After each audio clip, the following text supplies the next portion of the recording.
A girl of European descent traveled solo to Uzbekistan. The Silk Road reconnected my roots, Uzbekistanian smiling face.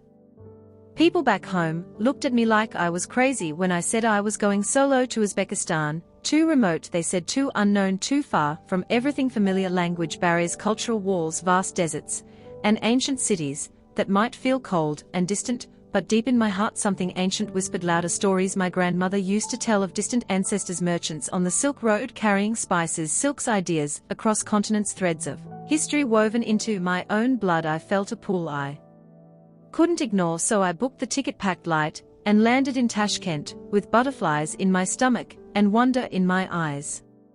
The very first morning I dove into Chorsu Bazaar, under its massive blue dome, the heart of Tashkent alive with color and life, piles of spices, towering in vibrant reds, yellows, greens, fresh round non-bread warm from clay ovens, fruits shining like jewels, pomegranates bursting with ruby seeds, dried apricots sweet as sunshine, vendors smiling, calling out, inviting me to taste, to touch, to feel the air thick with cumin, coriander, fresh herbs, and the laughter of generations. I wandered slowly for hours, breathing it all and feeling the energy of a market that has beaten here for centuries, connecting people across time.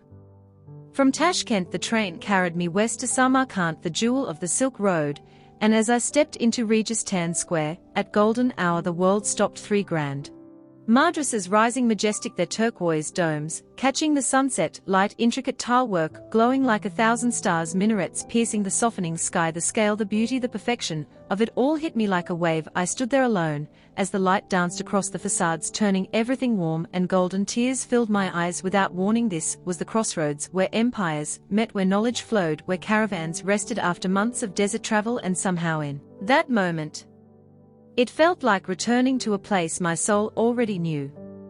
Nearby shies into the avenue of mausoleums, climbed the hill, a necklace of blue turquoise tiled tombs, each more intricate than the last, sunlight filtering through, creating patterns on the ground. I walked slowly, touching the cool tiles, feeling the devotion of artisans centuries ago, whispering prayers of peace and eternity. The quiet beauty brought a deep calm to my heart, a sense of continuity across lifetimes. Then to Bukhara, where time seems to stand still, narrow winding streets shaded by ancient mud brick walls, carved wooden doors opening to hidden courtyards, blue domes peeking above rooftops. I stayed in a small family-run caravanserai turned guesthouse, the owners welcoming me like a long-lost relative, endless pots of green tea poured with care, fresh non-bread broken, and shared stories flowing late into the night. One evening they spread a dastakan on the floor, a feast of salads, crispy samsa, pastries, shimmering dolma, and the star of it all, plov, golden rice perfectly layered with tender lamb, sweet carrots, plump raisins infused with saffron, and slow-cooked love in a massive kazan. We ate slowly, with hands laughing through broken words and translation apps, their warmth wrapping around me, melting any remaining hesitation. I felt completely held, completely home. Further along to Khiva, the perfectly preserved walled city of Ichankala, like stepping into a living fairy tale. I walked the ancient walls. At dawn the city still asleep, turquoise minarets rising against soft pink skies, mud brick fortresses glowing in first light, explored palaces with colorful tiled halls, climbed tall watchtowers overlooking endless desert, met local women in vibrant atlas silk dresses, weaving traditional patterns passed down through mothers and grandmothers. They smiled wide, invited me for tea, shared stories of daily life, weddings, festivals, their eyes sparkling with pride and joy. Language faded away in the warmth of shared humanity. I couldn't leave without seeing the Aral Sea, or the tragedy of what remains, traveling to Moynak, the ship graveyard, where massive rusted vessels lie stranded in endless desert sand, once floating on vast waters, now ghosts, baking under the sun. The silence was heavy, a heartbreaking reminder of human impact on nature. Yet even here I met former fishermen, now guides, who shared thermos tea, with quiet resilience, telling tales of when the sea was full of life, their hope gentle but unbroken. It touched me deeply, showing strength in the face of loss.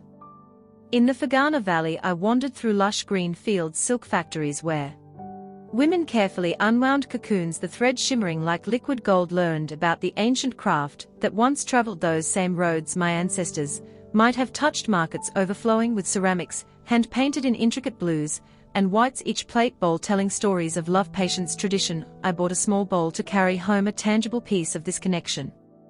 Throughout my journey as a solo woman of European descent, I was mindful, dressed modestly, long skirts, loose tops, covered shoulders, and knees in the warmth, used trusted transport, stayed aware of surroundings. But never once did I feel unsafe, or unwelcome. People watched over me with kindness. Strangers offered seats on crowded trains, shared their food on long rides, refused payment time and again, because I was their guest. The legendary Central Asian hospitality wasn't just words, it was endless.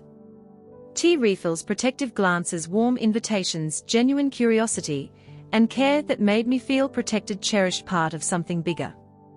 One night under a sky full of stars in the Kyzylkum desert, I sat with a nomadic family around a small fire. They played the juta strings, singing soft melodies passed down through generations, offered fermented mare's milk, warm bread baked in sand, the vast silence of the desert wrapping us all, the Milky Way spilling overhead. I felt so small yet so connected to every traveler who had ever crossed these sands, following the same stars, seeking trade, adventure, meaning. Uzbekistan gave me more than breathtaking turquoise architecture, or the richest plov I've ever tasted, more than vibrant markets or haunting deserts. It traced invisible threads back through time along the Silk Road, connecting ancient merchants to my own lineage, awakening echoes I didn't know were sleeping. It healed a quiet modern disconnection from roots, from history, from the shared humanity that binds us all. It showed me that kindness flows freely when hearts are open, that stepping alone into the unknown can lead to finding pieces of yourself scattered across continents and centuries, waiting to be gathered home.